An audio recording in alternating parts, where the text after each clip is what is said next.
Bonjour, je suis Francis Mitati, l'auteur de la méthode Entreprise sans souci. J'assiste les entreprises dans 5 domaines. Nous avons dans la constitution des entreprises, dans la rédaction des contrats du travail, de baux, de session, dans la, dans l'assistance du compte au client par rapport au contrôle des administrations des impôts.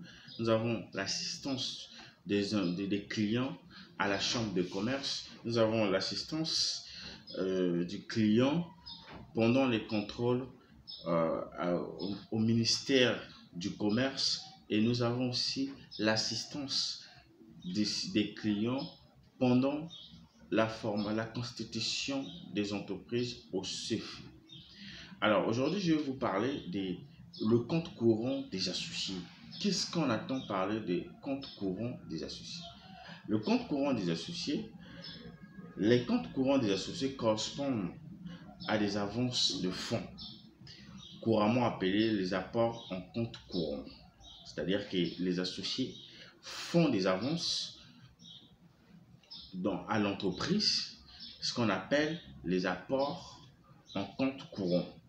Réalisés par les associés d'une société, ces apports peuvent avoir plusieurs finalités.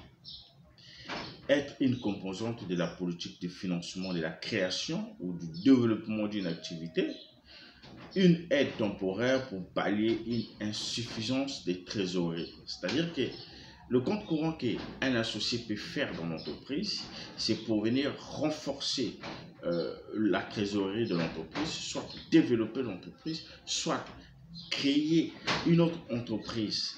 Alors, l'utilisation des comptes courants dans les sociétés est strictement réglementée, notamment en fonction de la capacité de la personne titulaire du compte courant, c'est-à-dire une personne physique ou une personne morale.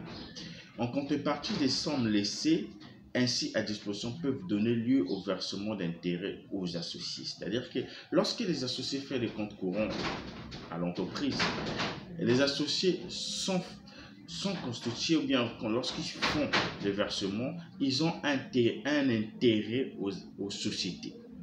Et nous avons par exemple les conditions liées au compte courant des associés. Voilà. Voici les conditions liées au compte courant des associés.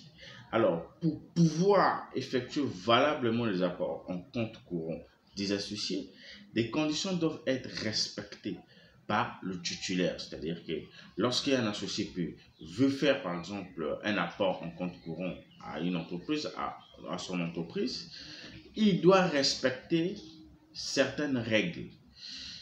Voici quelques règles que je veux vous citer qu'un associé doit respecter pour faire un apport en compte courant.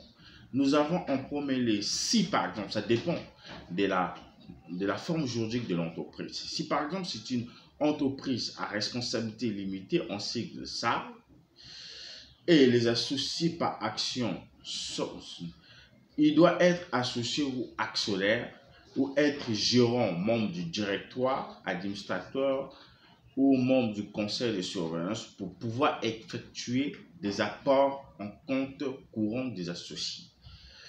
C'est-à-dire qu'un associé, pour faire le compte courant des associés dans son entreprise, il doit être un associé. Donc, la première règle, c'est d'abord être un associé, ou soit un gérant, ou soit un membre du directoire, administrateur ou membre du conseil des surveillants. Parmi ce que je viens de citer là, vous avez le droit de faire l'apport en compte courant.